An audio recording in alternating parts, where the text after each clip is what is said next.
Hello, congregation Agudath Sholom. This is Moshe Kurtz here. Thanks for tuning in to the sermon this week. Marissa and I are looking forward to meeting each and every one of you in person, God willing, at our meet and greet coming up within the next 2 weeks.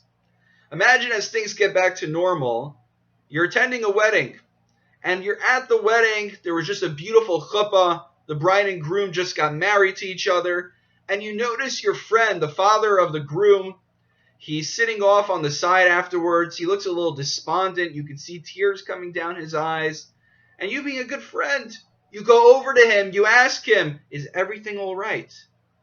And your friend responds to you, yeah, everything is all right. I really wish that my father was here as well. I wish that the grandfather of the groom was here. And as you hear that, you can't help but your heart goes out to him. The empathy begins to gush from you. If only his grandfather was here at the wedding now. Until you hear your friend, he finishes the statement and he says, I wish that my father was here too, so that he could be here to pick up the bill. And then you're like, oh, okay, that's a little ridiculous. Or is it? You see, a very similar story takes place in this week's Parsha. After Miriam dies, the Jewish people, they begin to coalesce. They come over to Moshe and Aaron. They come up to Moses and Aaron, and they begin to have complaints. Now, Miriam, she was responsible for providing the miracle of the well. She provided water for the Jewish people as a miracle. And the Jewish people, when they began to gather around Moshe and Aaron being an optimist, says to Moshe Rabbeinu, Ukshnikalu al Moshe v'Aaron, choshav Aaron, shebo ligmol chesed and Miriam. Aaron says, look at this huge crowd over here. They're coming to pay their respects to Miriam. They're coming to share memories. They're coming to express their gratitude for all the years she provided water for them. And then Moshe, being the realist, responds to Aaron, no.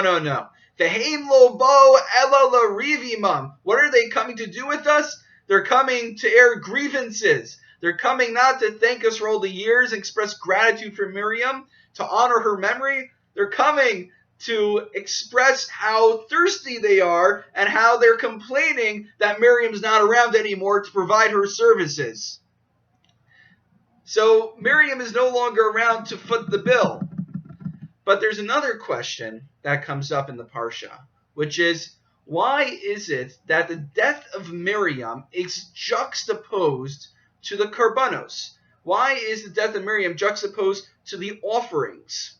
Rashi says, Lama nismecha parshas misas Miriam la parshas para aduma, lomar lecha ma karbanos mechaprin. Just as God gave us offerings to atone for our sins, so too af misat tzadikim mechaperes. So too, when a righteous person passes away, it provides an opportunity to atone. The Zakan Aaron, Rav Aaron Yosef Kurtz, a great-great-grandfather of mine, in his sefer, he asks, wait a minute, if we wanted to draw an analogy between the offerings in the temple and the death of the righteous, why is Miriam's passing being juxtaposed to specifically the para aduma, the red heifer, the red cow? Why is it not juxtaposed to the general parsha, the general topic of the offerings? And he says as follows. You see, this para aduma, this red cow, is a bit of an enigma. It's used to purify someone who has become impure through contact with a dead person, through contact which we call tumas mes. And the ashes of this para aduma are used to purify someone from that state of spiritual impurity. However, if someone who's already spiritually pure comes in contact with the cow's ashes render him impure. It does the opposite to someone who already is considered pure. So, too, this is what happens when a righteous person passes away. When a righteous person passes away, if someone is already impure, if someone realizes that they have work to do, that they have certain sins that they want to atone for, if they think about the lessons that this righteous person leaves them, they think about the opportunities for improvement based on the deeds of that righteous person's life that they could learn from, it's an opportunity to purify themselves the same way that the Parah Aduma can purify someone who is tameh, someone who's impure. However, the opposite is also true. If I already think that I'm pure, that I have nothing to work on, I have no room for improvement, I'm already pristine and pure, then I have nothing to learn from that righteous person's passing. I have nothing to learn from their life and from their legacy. And that reveals in the eyes of God how much impurity and how much work there is left for me to do. A similar thing happens with Miriam in this parsha. When the Jewish people, they're referred to in the pasuk, Vayavo b'nei Yisrael kol ha'eda. The Orach Chaim says that what does it mean when we refer to the Jewish people this way? It's telling us that in this week's parsha, the Jewish people initially were considered on a very spiritually high rung of the spiritual ladder. They were on a high level. And yet, what happens when Miriam passes away? Because they were so confident in their position in the eyes of God, because they considered themselves to be so righteous and so pristine and pure, they thought they had nothing to work on. They thought, we don't need to recount Miriam's life. We already are perfect. We don't have to learn from her. We don't need to eulogize her. So we can check that off the agenda, and we can move on to the next item, which is figuring out how to get the water back. And because of that, because they were so complacent and so confident to the point of arrogance, that they didn't even eulogize Miriam, who'd been providing for them for all those years through the wilderness. During this era of COVID-19, we've suffered many losses. Some of these losses have been great leaders within the Jewish community. Particularly in the Mount Orthodox community, we lost people like Rabbi Dr. Norman Lamb, and we've also lost people such as Rav Nachum Rabinovich from Eretz Yisrael, just to name a couple. And the question is, when someone passes away, when we lose someone, what is the right way to honor their memory? What is the right way to proceed from that point of mourning?